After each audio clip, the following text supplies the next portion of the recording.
Now, I will start this a little differently than the usual sermon. I listened to a lot of sermons and they followed essentially the same structure. They chose one particular gospel. They read the parable of the sower from the one gospel, and then they used that as the main structure, and then perhaps gained some additional details from other gospels. Now I will structure this a little differently.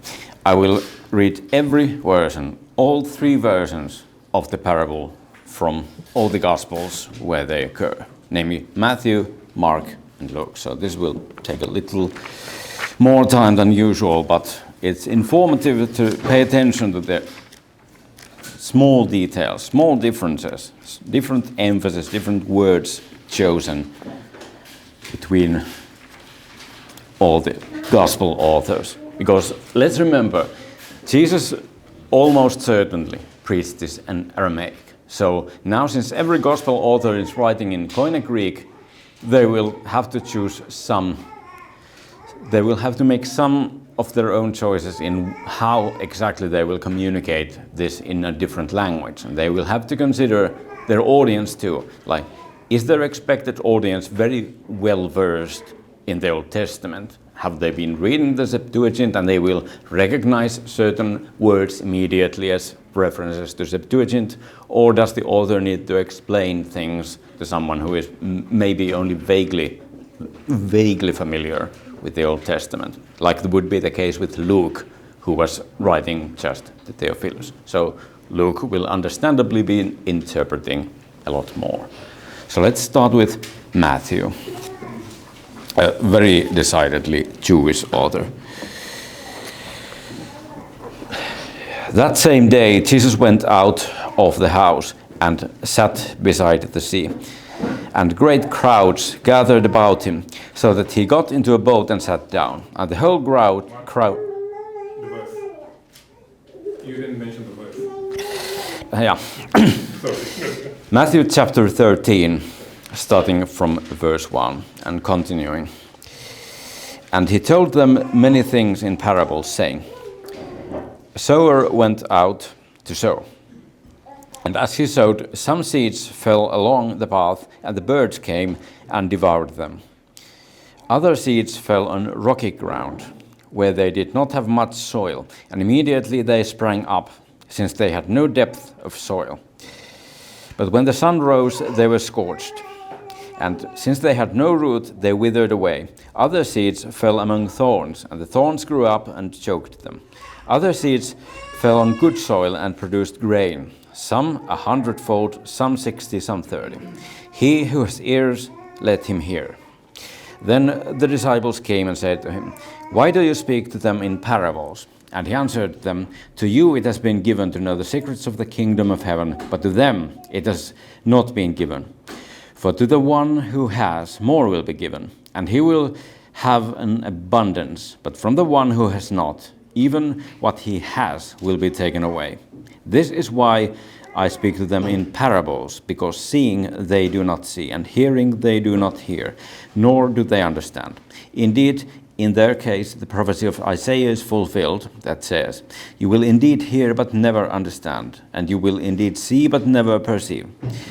For this people's heart has grown dull, and with their ears they can barely hear, and their eyes they have closed, lest they should see with their eyes and hear with their ears, and understand with their heart and turn, and I would heal them. But blessed are your eyes, for they see, and your ears, for they hear.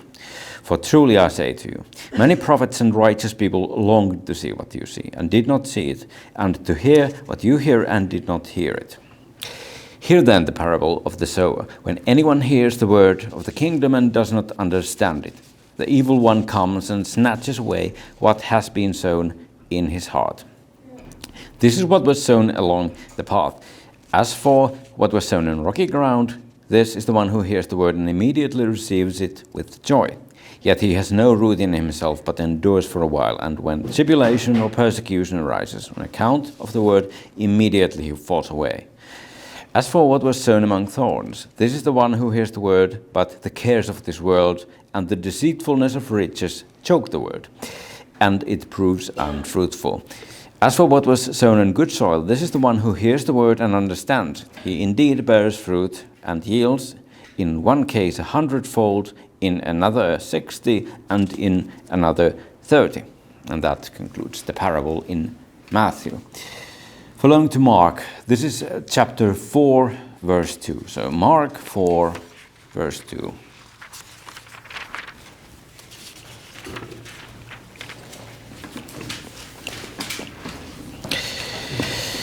And he was teaching them many things in parables. And in his teaching he said to them, "Listen, a sower went out to sow. And as he sowed, some seed fell along the path, and the birds came and devoured it. Other seed fell on rocky ground, where it did not have much soil, and immediately it sprang up, since it had no depth of soil. And when the sun rose, it was scorched, since it had no root. It withered away. Other seed fell among thorns, and the thorns grew up and choked it, and it yielded no grain. And other seeds fell into good soil and produced grain, growing up and increasing, and yielding 30-fold and 60-fold and 100-fold. And he said, He who has ears to hear, let him hear. And when he was alone, those around him with the 12 asked him about the parables. And he said to them, To you has been given the secret of the kingdom of God, but for those outside everything is in parables, so that they may indeed see but not perceive, and may indeed hear but not understand, lest they should turn and be forgiven. And he said to them, Do you not understand this parable? How then will you understand all the parables? The sower sows the word, and these are the ones along the path where the word is sown. When they hear, Satan immediately comes and takes away the word that is sown in them. And these are the ones sown on rocky ground, the ones who, when they hear the word, immediately receive it with joy. And they have no root in themselves, but endure for a while. Then when tribulation or persecution arises on account of the word, immediately they fall away. And others are the ones sown among thorns. They are those who hear the word, but the cares of this world and the deceitfulness of riches and the desires for other things enter in and choke the word, and it proves unfruitful. But those that were sown on the good soil are the ones who hear the word and accept it, and bear fruit 30-fold and 60-fold and 100-fold. And that concludes the parable in Mark. Finally, Luke.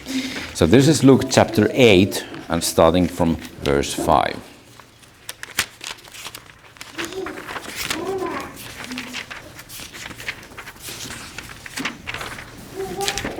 Luke 8, starting from verse 5. A sower went out to sow his seed, and as he sowed, some fell along the path and was trampled underfoot, and the birds of the air devoured it. And some fell on the rock, and as it grew up, it withered away, because it had no moisture. And some fell among thorns, and the thorns grew up with it and choked it. And some fell into good soil and grew and yielded 100-fold. As he said these things, he called out, He who has ears to hear, let him hear.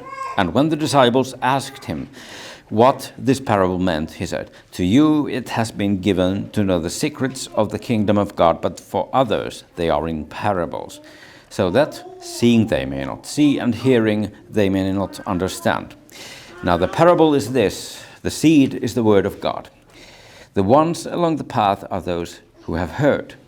Then the devil comes and takes away the word from their hearts, so that they may not believe and be saved. And the ones on the rock are those who, when they hear the word, receive it with joy. But these have no root. They believe for a while, and in time of testing fall away. And as for what fell among the thorns, they are those who hear, but as they go on their way, they are choked by the cares and riches and pleasures of life, and their fruit does not mature. As for that in the good soil, they are those who, hearing the word, hold it fast in an honest and good heart, and bear fruit with patience. And that finally concludes the Luke edition of the parable. So immediately you probably noticed one difference. Luke does not mention all the numbers. Luke only says 100-fold. Now, one might be inclined at this point to conclude that Luke is the least informative of these, so that we would go to different parables for those details. But there is actually a detail that is, if you dig into the Greek, there's a detail only mentioned by Luke. Now you might guess this, but this is in fact confirmed by reading only the Luke version of the story, because he uses a different word than all the rest for the 100. So Matthew and Mark use hekatonta. So that would either mean literally 100 or it would mean 100-fold. It's used in both ways, but you wouldn't be sure. And so is with every single other number there. All of the numbers are simply the number 30, the number 60, and the number 100. The fold there, which tells you of a multiple or increase, is not there in Matthew and Mark. But here, when Luke mentions just this one number, he actually uses a different word. So that is hekatonta plasion, so compound word. And this now now confirms that we are talking about a multiplication. We are talking about increase. And this is why even the most literal Bible translations, even Young's literal translation, which is absolutely ridiculously literal, inserts the fold into all the rest of the Gospels. Now, why is he so confident in this? Because Luke confirms it. And this is kind of a pattern that you see when you just dig into every single version of this parable. Because there is clearly some reason why the Holy Spirit chose to include this in a particular number. You usually do not find the same narrative in 3 Gospels. You typically find it in 2 and slight differences. But this here, all of them pay a lot of attention. And you will find by comparing them side by side, especially in a good literal translation or preferably in Greek, you will find details that you would not have found otherwise. And again, let's remember the original speech was probably in Aramaic, so none of these ambiguities would be there. It's up to the gospel writer and his audience to choose how to interpret it and what to emphasize. So here we see a different emphasis in Luke, but he then omits all the numbers, because those numbers are important too. A different thing, a different false idea is avoided by then considering all those numbers. I will get to that later. Then, on a second count, Luke is actually the more ambiguous choice of words. Because when we consider this stony ground, now we might actually be imagining, we might have 3 different pictures in our mind of what stony ground is. So number 1, it's just littered with perfectly apparent stones on the surface. That's what probably the first image that you would get from the words rocky ground. Second possibility, we're talking about bedrock that is above ground, because it says it has no depth of soil. Now, moss does grow on bedrock, so there is some potential for growth over a bedrock. And third possibility, it's actually not evident bedrock. It's underneath the soil, so there's a little bit of soil. It looks perfectly fine, but there's a bedrock which would be limestone in this particular region. So now Luke is very short in this. He just says Petra. However, Matthew is more informative with this choice of words. Now it's the opposite word. Previously, Luke chose the compound word that was more informative. Now Matthew is the one that uses the compound word that is more informative. So when Luke says Petra, Matthew says Petrodes, which is a compound word from Petra and eidos. Now the eidos means form, and Petra obviously means rock, and it doesn't mean any old stone that you could pull away. Rock is obviously solid rock.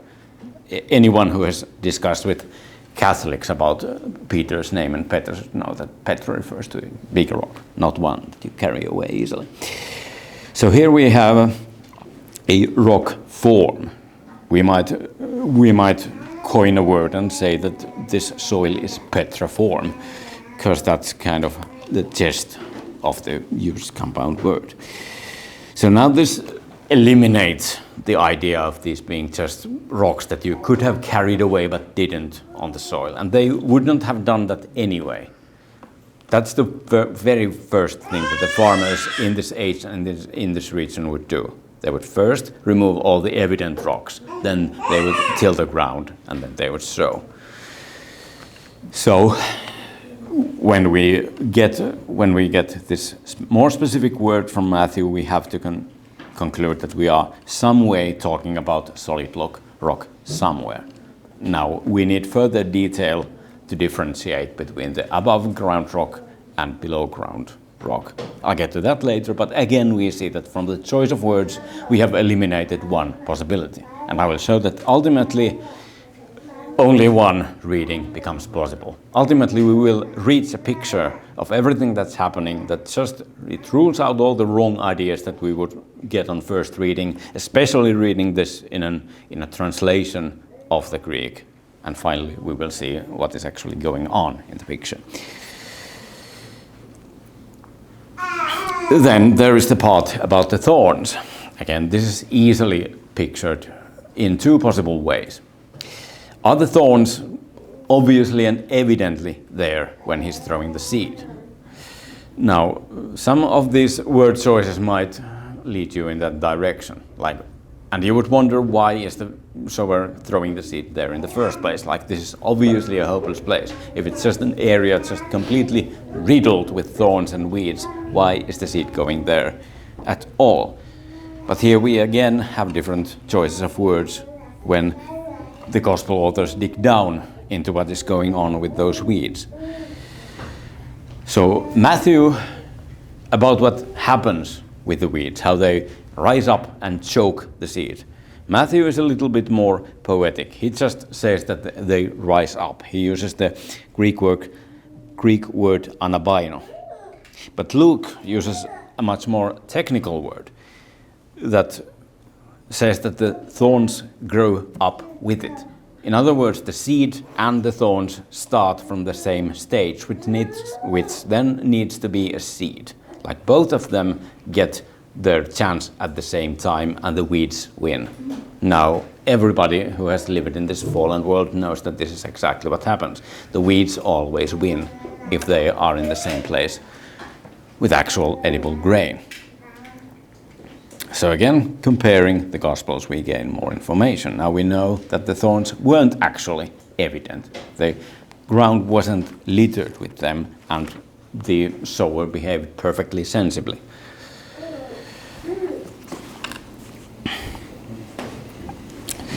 So now let's combine the worst possible way to imagine this. Like, when you're hearing these words, and this is pretty much how I originally pictured the words in my mind when I first read just the translation of the picture.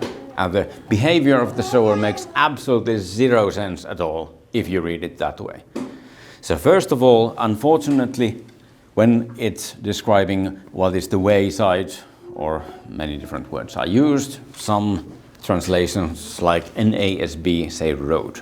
Now that conjures up the idea of a paved road, like the main road that would cross the cities of the country. Now, why would the sower be walking there in the first place? This picture of a paved road and the seed ending up there conjures up the picture that the sower actually comes out of the field and goes out of his way to sow the seed in the least sensible place imaginable. So that's a problem with the first ground. You may imagine the road as that, but what it actually is an organic path that goes between the strips of land that contain the soil, because that is actually how we find from historical information that they did it. They were thin strips, just thin enough so that both the sower could sow the seed from the path at the side, and then the reaper would be able to reap ultimately the crop never stepping on the tilled soil. They would remain on the paths. And the word here refers to that path that has formed simply by walking on it.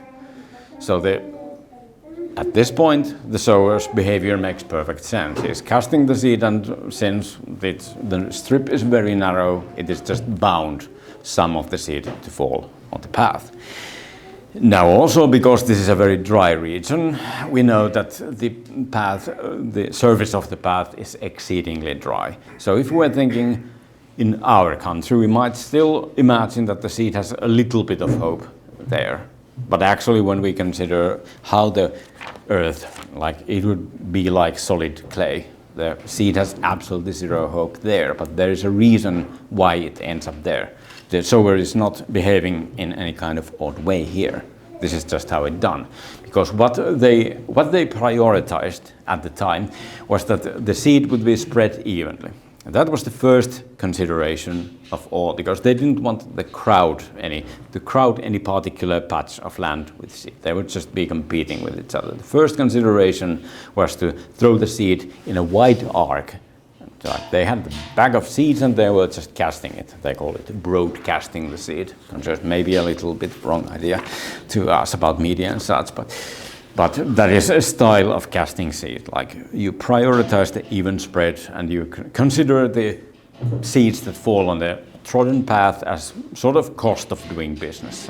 Something that is just bound to happen when you prioritize making the seed even.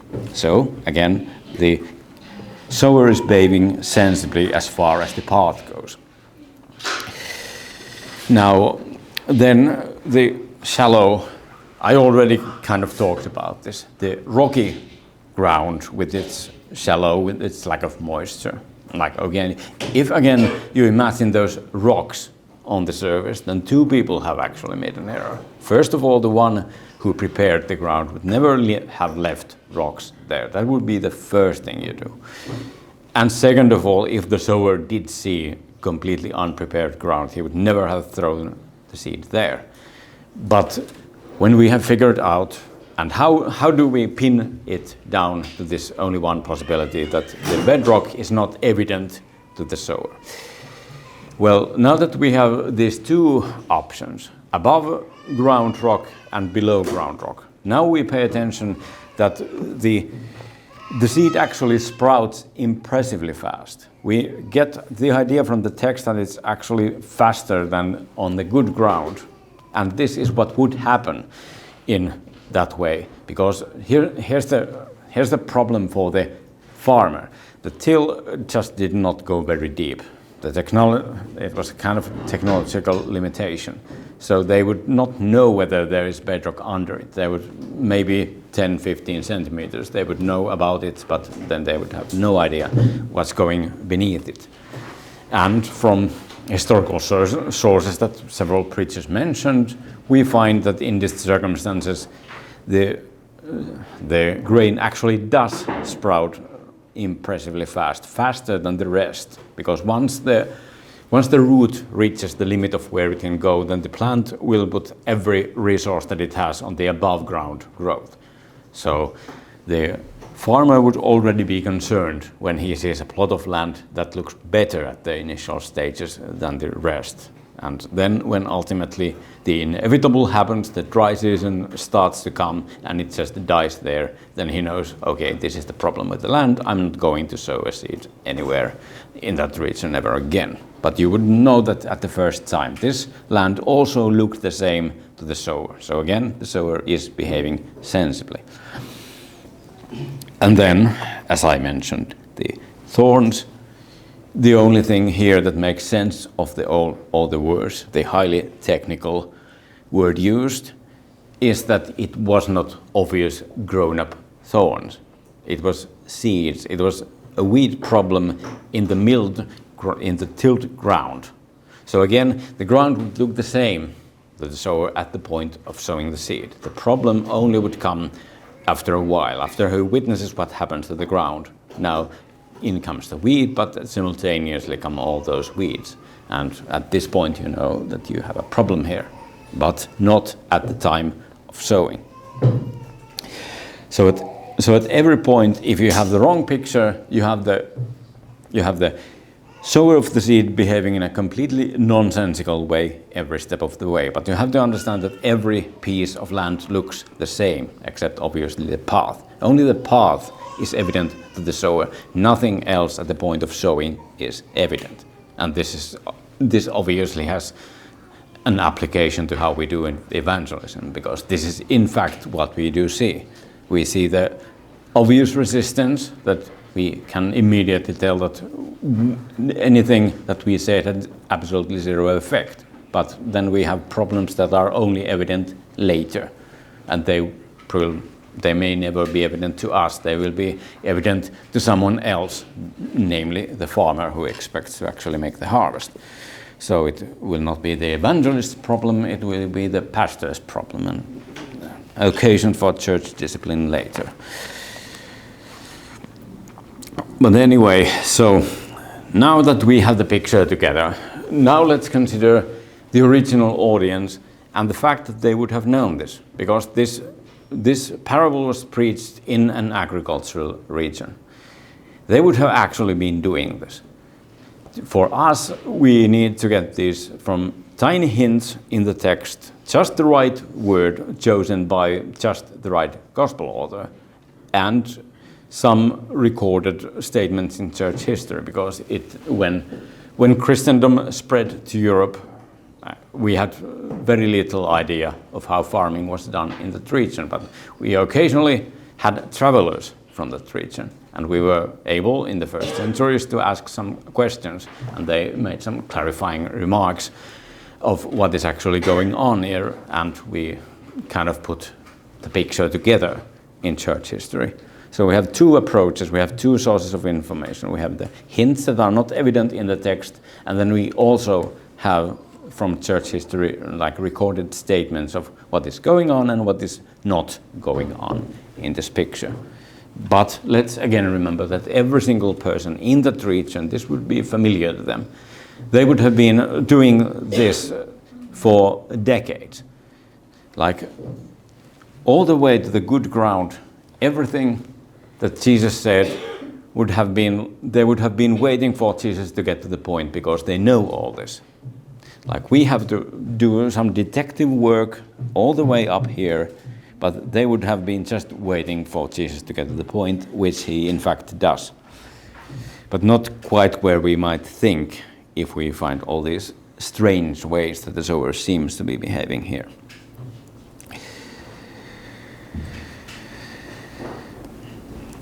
Also a remark about the path. Now, some of the Gospels emphasize the role of Satan more than others. Some people put the birds in much more focus, and some focus on the path. So, should we see this as the innocent person perfectly willing to receive the gospel, but then Satan is the problem here? Like, if Satan just hadn't come and removed the word from that person could have been saved. Well, not really, because again, the ground is hard. It's trodden hard, like hardened clay. So I think the birds are there to make sure just how hopeless this is, because even with hardened clay, there would be some cracks. Like a few lucky seeds might find a crack somewhere and actually manage to spring up. But the birds are there so that we don't think that maybe with these people there is a 0.01 probability of salvation, but we might try anyway. Well, no, the birds are going to handle the rest. This is, in my opinion, this is to emphasize just that there is absolutely zero chance that this kind of ground will receive the word.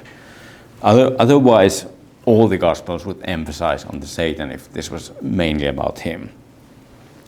But this is about the nature of the soils. The Satan is an additional detail. And then finally, like we think we are safe when we come to the good ground. Like there is no way to misunderstand this one, but yes, there actually is. And it's with regards to the numbers. Also, this misunderstanding I did find in a few materials, not many, but some drew this conclusion without actually looking deeply into the historical information and the hints in the text. So here, okay, we understand what good ground is like, but then when it mentions all those 30-fold, 60-fold, and 100-fold growth, and remember, it's in most of those Gospels, it's just the number. Now we have two possibilities again. We might imagine that the individual stalk is either growing 30 seeds in it, 60 seeds in it, or 100 seeds in it. Or the other way to understand these words is that the strip of land that represents the good land brings a 30-fold, 60-fold, or 100-fold increase return of investment for the sower. So this is the other way to understand it. Obviously the bag of seeds is going to cost something. So how much profit is the farmer going to gain from this strip of land after investing in the bag of seeds? Now it turns out that biologically these numbers make no sense at all if we're thinking about the individual stalk. First of all, the same kind of seed is going to produce roughly the same number of seeds in the stalk, and anyway these numbers don't make sense even with that in mind. But they do make sense with the profit in mind, and they actually bring up the last. The profit approach shows what the important point here is, why they were waiting for Jesus to finally get the point here. And if we have the picture of Jesus' emphasis being completely on the individual stalk, then again that is fertile ground, no pun intended, for us to take a Pharisaical approach to this. We're thinking about ourselves. How many good works have we performed? Like, have we performed the number of 30 good works, and should we now be getting to the number of 60? But it's not about the individual stalk, it's about the plot of land and the nature of the plot of land. So the numbers with regards, and the biology with regards to the profit make sense, but they draw out now to the final point, why this is the line where we kind of draw this parable as the large crowd heard it. Because remember, they did not hear the explanation. These are the only words they heard. So the way we have to listen to this is what would they have thought, naturally knowing from personal experience all the things that I laid out here. And here's with these numbers is where they would have reacted the first. Because several preachers, R.C. Sproul and John MacArthur notably, actually looked a little bit into this. R.C. Sproul found the answer in church history about what the expected profit would have been from, again, this comes from church history, and the expected exceptional profit that would have made the farmer exceedingly happy was 10-fold profit. John MacArthur took a little different approach, and he actually gathered a statistic. And it was the average good year would bring something about 7-fold profit. I think the number was exactly 7.25. But both are clearly in the same ballpark. So somewhere between 7 and 10 is what we would expect that would make the farmer exceedingly happy. But now here we start at 30. And we go to 100, which with that in mind would be a completely preposterous number. The 30 would already be a clear miracle, like something supernatural is going on here, and then Jesus just goes hit it way out of the park with this 100 number. So now they would have the first hint to understand that this here must be the key to understanding what they had heard. We have the advantage of having Jesus explain all these details. But here's again an interesting thing with regard to the large crowd that never got to hear the details. Because right after laying out these numbers, Jesus says, "He who has ears to hear, let him hear." Now this is not just a throwaway phrase, and again, here we find something interesting comparing the Gospels. Because not all of them, in fact, report those words in these exact words. Now, Textus Receptus does, but it seems that someone tried to kind of make all the text the same. But Matthew is the one that just says, "He who has an ear, let him hear."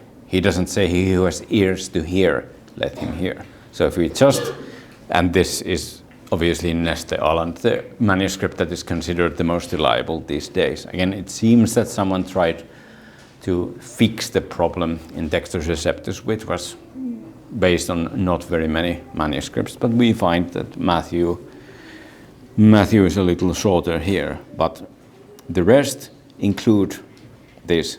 So the here, there is twice. Ears to hear, let him hear. Now, let's remember that at the time they would be extremely familiar with the Old Testament. They would probably gather right away what the reference is. Because Deuteronomy chapter 29, verse 4.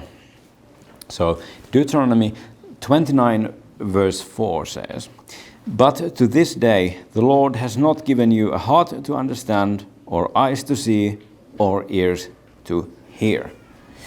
They would recognize. Now I checked in the Greek, like what would the Septuagint, the Greek translation of the Old Testament, say, and compared it to how it's reported in the Gospel. And it's the exact same word. So the author was clearly emphasizing that the audience would have recognized the reference. So there is hearing, and then there is having ears to hear. Two kind of hearing. Like these are not biologically deaf people. One of them hears the words, but they don't penetrate the heart. He may understand them intellectually, but that's everything that happens. And then there's another type of person who truly understands what is being said. And just with this information, without the explanation, Jesus has already said, "He who has ears to hear, let him hear." So there must be something to pick up on just based on this alone. Now there is, of course, the other agenda, and that is reported by every one of the Gospel authors. The fact that he doesn't explain it is a judgment, and it is clearly a judgment to those who who have ears but not to hear, as Deuteronomy says. But since we interestingly find that just these words, already Jesus says that we should be able to pick something up even without the explanation, if just we have ears to hear, then we should be paying attention to that. We should be trying to hear and trying to picture the whole scene like the original audience would have pictured it. Because then when we draw the application to our personal evangelism and how we view the people who react in all these ways, if we have the wrong picture in mind, we might be drawn to all sorts of errors in this. I will get that in the last point, like how should this drive our way of evangelism? But again, I want to draw attention to that. There comes this one point, and then immediately Jesus makes the statement. So the numbers and the fact that it is miraculous is clearly important. Now, one detail of those Gospels that I read, it is interesting that only one draws attention to that detail, and that is Mark. So let's go back to Mark chapter 4, verse 13. The rest report it pretty much the same way, but Mark makes a remark that is kind of, well, let me just read it again. Chapter 4, verse 13. "And he said to them, 'Do you not understand this parable? How then will you understand all the parables?'" And then he goes to explain. None of the others say this. They mention the judgment. They mention why he didn't explain it, but there is also this apparent rebuke of the disciples. They already have clearly done something wrong. Jesus expected something better of them. So what can it be? Well, is it reasonable to expect the disciples to get every single detail of the parable on first hearing? I don't think that would be reasonable, but it would have been reasonable for them to at least pay attention to the part that Jesus explicitly paid attention, namely the numbers.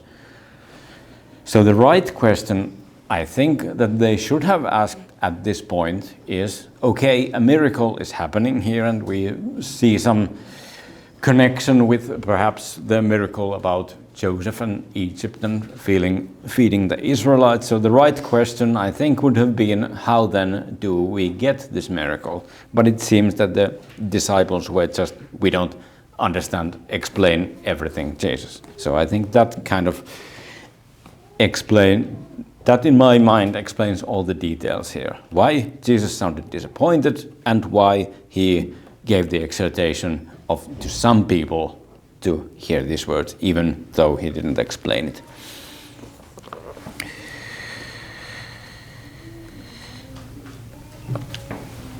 So just to repeat what I said earlier, because I think it's important.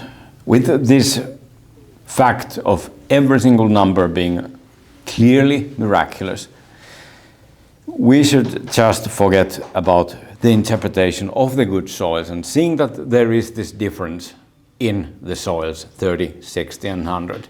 We should not try to count our own words and think about how to get to a better category. Now the ground is what it is. Every single ground is what it is, and none of them can choose to be a different kind of ground that it is. It is in the nature of the ground, and everyone who is saved is already a miracle. So this cannot be about attempting in the flesh to raise the tally of your good works. This just needs to be the observation that some people are perhaps more obviously and more visibly used by God, but every person who is saved is a miracle. So the one that is the 30 kind of ground should not feel inferior to the 100 kind of ground. This is just the way that God has designed the system. None of these grounds is able to decide to be some other ground than it actually is. The only person who is even able to make any kind of a choice in this picture is the sower. None of the grounds can make a choice, but the sower does. The sower does have some options. Now, obviously, since we have gathered this picture, like the result is a miraculous success. So a question we might ask is the sower here doing things right? Well, clearly he is doing things right from the miraculous result. Again, if we just thought about the stalk and thought of these as ordinary numbers and exhortation to perform more good works, then we might wonder about the sower. Is he behaving sensibly? But yes, this clearly is the template that Jesus has presented on how to do evangelism. This, on the part of the sower, we have the only place for any kind of choice. Now, what are the two choices that we might theoretically have on how to do evangelism when considering this picture? Well, the one would be, how exactly do we put the seed in the ground? Now, the example is broadcasting the seed. So if in our style of evangelism we do not even ever encounter the hardened response, then we are clearly trying to be more clever as the sower than Jesus' example. We might be, this accusation has been leveled to us Reformed people that we just kind of go fishing only in charismatic churches and try to get members from there and completely ignore the basic evangelism. And that might even be true for some churches, but that would be a violation of the principle that Jesus lays out here. The sower is not particularly careful in where he pushes down the seed, like we might be these days. We would probably push the seed, every single seed individually down with our finger, but that is not how the sower is doing it. So we must be seeing some resistance, or if we're not seeing any, then we're doing something wrong. So we must be broadcasting our message. But we shouldn't do it in the foolish way of picturing these things either, where we go, like if we imagine the paved road where there's no hope, we might think that it is our duty to go to the most hopeless people imaginable. Like we might think that this is telling us to go into some atheist meeting specifically just in order to put a check in the box that now we handled the road and now we try to find some emotionally shallow people and then we check another box. No, the sower it's simply about the fact how he's spreading the gospel. He's spreading in a way that it will encounter every single category of person. So that should be our example. Now, sometimes we might still go to some of those problematic churches, but that is not really the evangelism. When we say evangelism, we should be talking about broadcasting the message. Evangelism should be general. Every type of ground should be encountered. So there is a choice being made by the sower about how he throws the seed. Then the second possible choice is what kind of seed is he throwing. So again, here we have some infamous examples of throwing the wrong kind of seed, because this seed is identified as the actual word of God. Now let's imagine what prosperity gospel would look like in terms of this parable. Now the sower might be throwing dandelion seeds everywhere, or any weed, and it would look like he's getting a much better result, because at least in all the three grounds, the seed would grow absolutely magnificently. It's just that it produces the bad result and makes the problem worse on every single ground, but it might look really good. So we're clearly doing something wrong if we are not seeing this result. We need to be showing the kind of word of God where we see some fall away for the various reasons. Either the emotional shallowness of the initial reaction, or else the fact that the worries of life and riches and those, they choke the seed and it becomes unfruitful. So important lessons that first of all the message needs to be right, and we can tell it that it's right from seeing all these responses, and it needs to be the spread of the gospel needs to be the emphasis, like it is for the farmer in this case.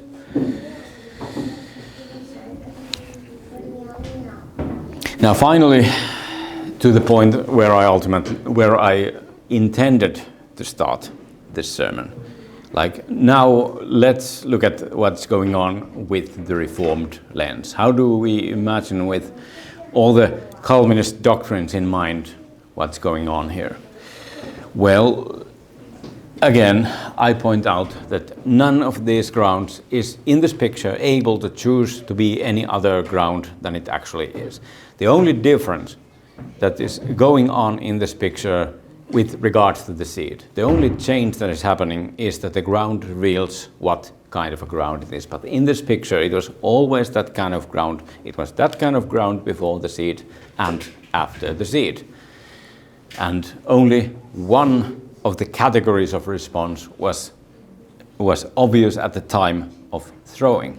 So here we come to the perseverance of the saints, because we Calvinists believe that how you tell someone's election is the fact that they persevere to the end. And this is exactly in this picture how they can see what kind of ground it is. The sower simply cannot know.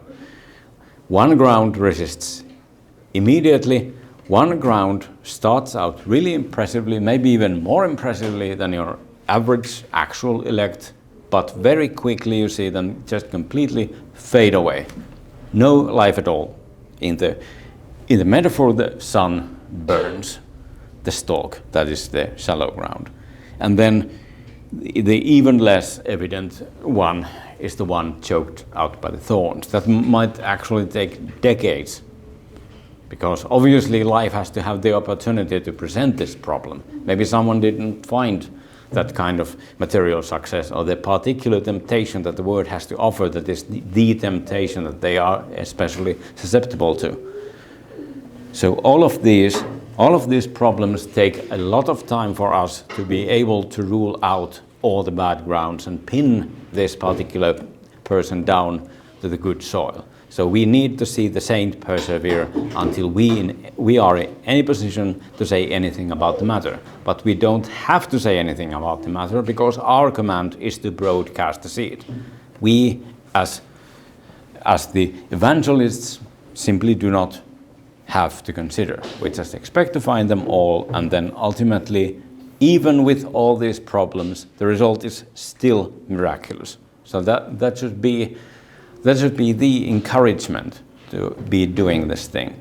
Like every problem that you encounter, none of them should discourage you in any way, because taking away all those problems, removing all those people from ultimately the number of the elect as you determine them from the perseverance of the saints, the end result, the final tally is still a miracle, even in the least profitable servant. So there is just really nothing to think about. The evangelism is not a hard intellectual problem. It is mostly a problem of courage. Like finding the courage to do it the right way, sow the right message, and in the right way, knowing that you will encounter these problems. Just daring to do that is the only problem here. This does not require learning, and this does not require any particular intellect.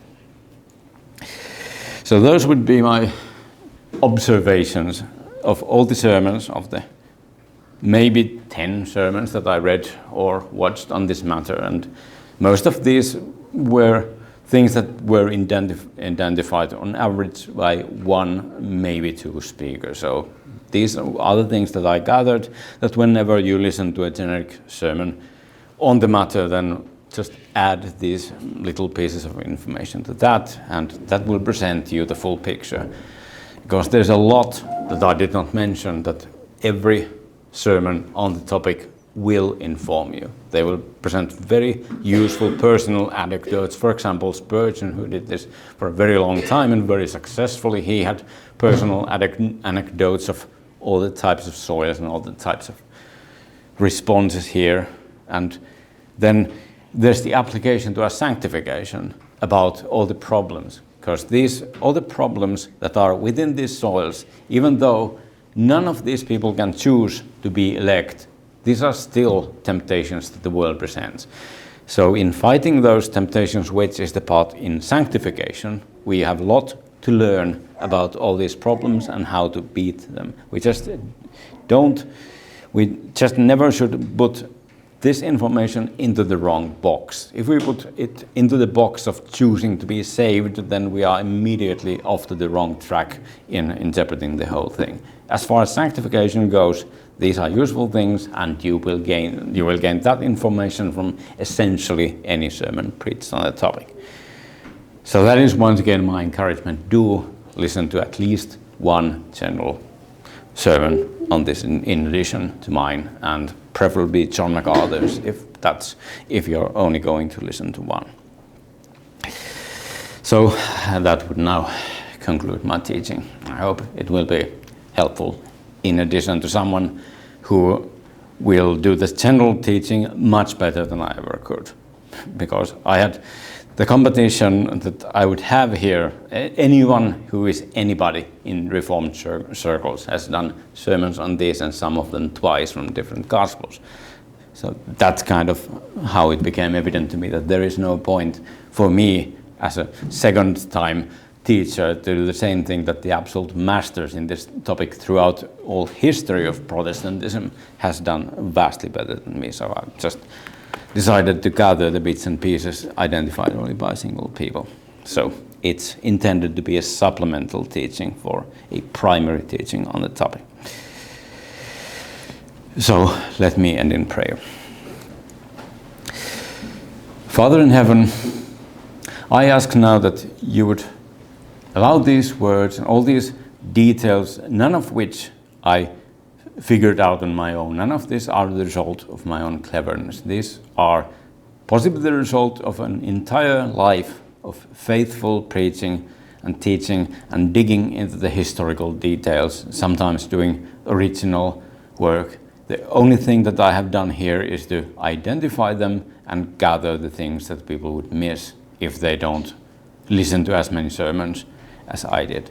So in the Spirit, I ask that you would cause these words to be helpful, so that when someone then listens to someone like John MacArthur on the topic, they will have the right picture in their mind, how the actual sowing here happens. What are the grounds like? So that the interpretation would then not receive the wrong focus or wrong perspective and wrong ideas. So help all of this affect our hearts, and if we have any hardening of our own in our work of sanctification, similar to the hardened ground, then let all this information, all this teaching penetrate our hardened heart, and let us return to the good soil that we were always intended to be. Give us all these gifts as Christendom, all these 30-fold, 60-fold and 100-fold people, and let them not be stressed about which exact soil they are, because the type is always, in all cases, determined by you. Let us simply focus on the task that you have actually given us, which is spreading the gospel and growing in sanctification, which are not competing things, because we will then spread the gospel better.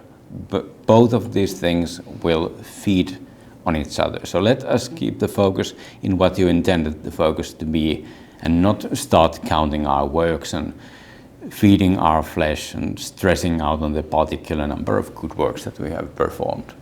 Help all this bring perspective and bring us peace, and concentrate on your grace that you promised right from the start, when there were no apostles yet. Only Jesus himself at this time was the actual sower here.